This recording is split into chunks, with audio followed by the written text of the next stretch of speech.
What is going on, guys? Today we got a really fun one. I'm going to be reacting to the Athletics redraft of the 2019 draft. I have seen a couple other people react to this. I decided to just go off the rip. I did not look at this before doing it. I thought the authentic reaction would be more enjoyable for you guys. Hopefully you guys haven't seen it as well. But without further ado, let's not waste any time. Let's dive into it. So redrafting the 2019 draft. So Hughes, I assume, is going to be number one.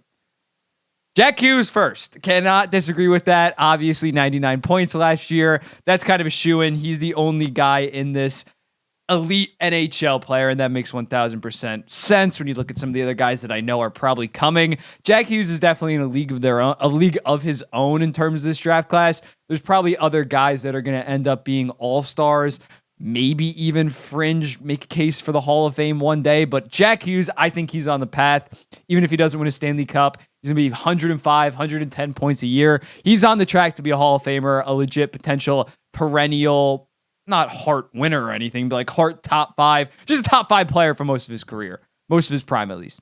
All right, tier 2, bubble elite NHL. Ooh!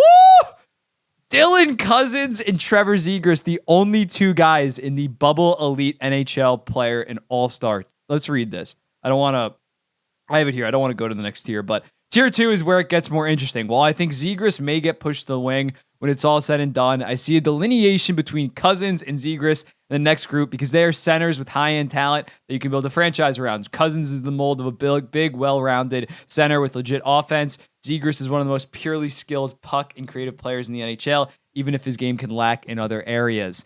So I'm thinking to myself of who's in that third tier.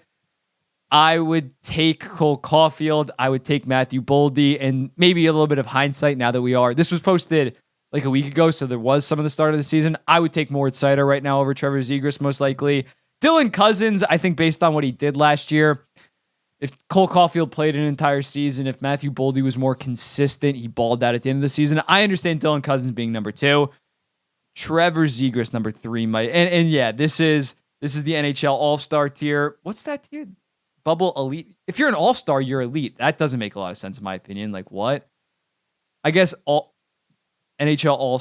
Yeah, I don't know. It's weird. But all right. So Cole Caulfield 4 makes sense. He's already scoring a ton of goals this year. He put up 49 goal pace last year.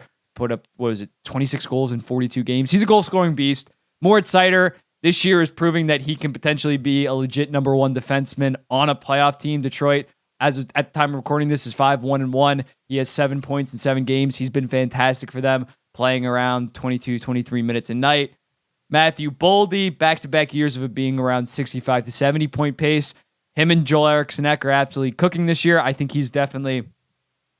I would put all right, this might be controversial. I would have gone Cousins 2, Boldy 3, Caulfield 4, Seider 5, Zegras 6. I really like Matthew Boldy's two-way game, and I think he is going to take a step offensively. He's not a better goal scorer than Caulfield, but he's far better defensively. I would have Matthew Boldy number 3. Let me know in the comments what you think of that. That might be absolutely crazy talks.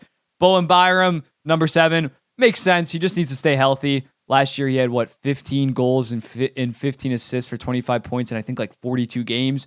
If he stays healthy, it is going to be hard for him to actually break out because he has Devon Tays and Cale Makar on his team. But Bowen Byram is immensely talented. He's obviously hurt a lot, but I think this is fair if you just threw Zegras in this and threw Zegras at number 6. I don't hate this. I don't hate this right now. Top of the line play. Is Kaapo Kakko the only guy in this tier? He's the only this is the stage where I kind of forget who's in 2019, 2020, or 2018. But Kaapo Kakko, there's got to be someone else that's it's not like Kaapo Kakko is the clear-cut number 8 guy in this draft class. I don't know if I'm absolutely off my ass there, but that I like Kaapo Kakko. I think he can eventually be a top-of-the-lineup player, but you're telling me I guess that means right now, but there's definitely going to be guys that are as good as Kaapo Kakko. Let's move on. Again, I think Kaapo Kakko last year proved he had 40 points last year. He can prove that he can be a good middle sixer. Will he become a legit first liner? I don't know. I would assume that he's going to be at least a 55 to 60 point second liner, good two-way guy. So again, I don't hate Kaapo Kakko in this tier. I just got to see who else is here. All right, Shane Pinto. This draft is kind of ass. This draft is kind of ass. If we're getting Philip Broberg still at 11, I think Thomas Hartley's better than Broberg. I would have Kaliev ahead of Broberg. Kirby Doc. I think you should put Kirby Doc and Pinto probably in the same tier as Capo Caco. I don't know if that's crazy. I think Kirby Doc, now that he tore his ACL, MCL, but if right before the first 2 games of the season, Kirby Doc and Capo Caco were on the same tier as me. Now, obviously, Kirby Doc, another year of missed development. Shane Pinto last year, 20 goals, 15 assists. I probably would have put Pinto and Doc. I just don't like Capo Caco being his own. Who is after this dude? This draft might just be ass. Michelli at 20.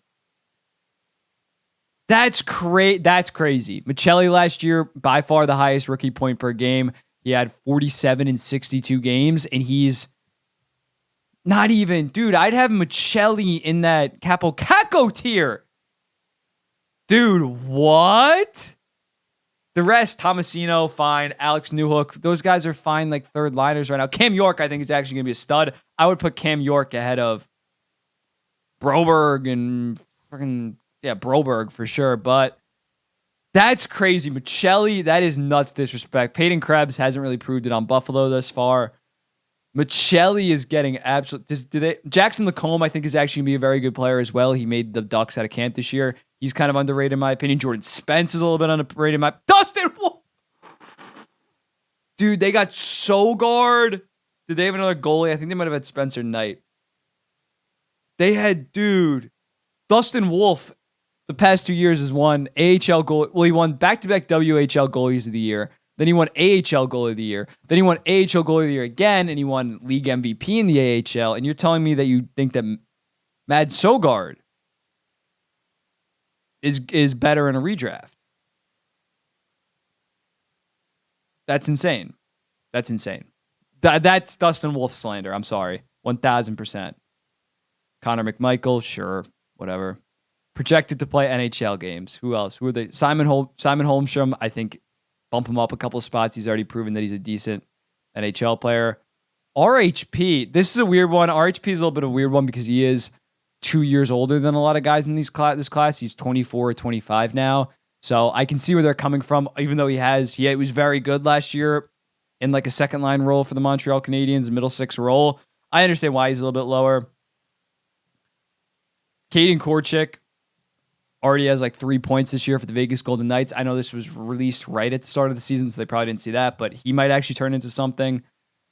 Nils Hoglander, don't get me wrong, Nils Hoglander got overhyped right out of the gate with Canucks fans because he had a good rookie year, but Nils Hoglander being below some of these guys that have done nothing at the NHL level seems a little bit ridiculous. Like a Matthew Robertson, I'm not even pronounce Protoss' name, but Vinny Henela, Kochetkov going that low. I can't support that. I know Kochetkov plays on that Carolina team, so it is a little bit like juice numbers. I would move up Kochetkov probably to like the top of this tier at least. He's played NHL game. I don't know what they're. Bobby Brink, I think, might actually be a decent player. Has a chance to play NHL games. Cole Schwint. Cole Schwint was actually in the Florida Panthers Kachuk trade. Alex Vlasic, that's a sleeper guy. That is a massive sleeper when you look at Alex Vlasic, considering he's actually playing a decent amount of games for the Chicago Blackhawks. He's a 6'6" beast. He's actually been a pretty effective puck mover. Alex Vlasic, yes, was like if 2 weeks ago I wouldn't really have known who Alex Vlasic is, but this is a guy that if you redid it right now, you'd probably have him like 45. Massimo Rizzo is absolutely tearing it up for you Denver right now. I think he has like 2.5 points per game in his first like 5 or 6 games. He's a potential Hobie Baker candidate. And yes, he is very old for a player that's still in college, but he has a shit ton of offensive potential. I would move him up. Damn, Turcotte that low. It makes sense with injuries. Makes sense. Turcotte's that low, but some of the other guys like a Broberg that haven't proved it at the end. I get Turcotte's like hurt, like he's in concussions, all that. But that's weird that like Broberg is still that high. He hasn't really proved anything. I feel like I'm going at Broberg right now, but the fact that Turcotte got sent all the way down, but not the other guys. Tice Thompson, Page's brother. And then kind of a couple nobodies. So yeah, interesting. I got to do my own redraft again. Zegras not at number 3. That's kind of expected. I would have had him probably at number 6. Would have moved Matthew Boldy up. I really like Matthew Boldy. I would have had more people in Capo Catco's tier. I would have probably put Pinto and Doc there. Michelli as well. I don't know why we'll get to him right now, but Michelli was all the way at 20. That's ridiculous. Cam York, I think, is a little bit too low too. Lacombe, Spence, move them up. Dustin Wolf probably should be up in that like Capo Catco tier. I know he hasn't played a ton of NHL games, but he's another stud. And then, yeah, just some other sleeper guys. RHP, very good. Hoglander's too low. Yeah, Lavoie is like the Oilers love him, and Kachetkov. But overall, I give like a B minus, C plus maybe. I don't really get the logic. Some of the guys, they were holding on to their draft position from 4 years ago. Other guys, they didn't. It's weird. It's weird, and they're not respecting some of the later guys in the draft that have played NHL games and have absolutely thrived in NHL games. So I'll give it like a C plus. This redraft, my redraft would obviously be much better, but let me know in the comments, what do you think? Like, comment, subscribe, all that good stuff, and I will see you in the next one.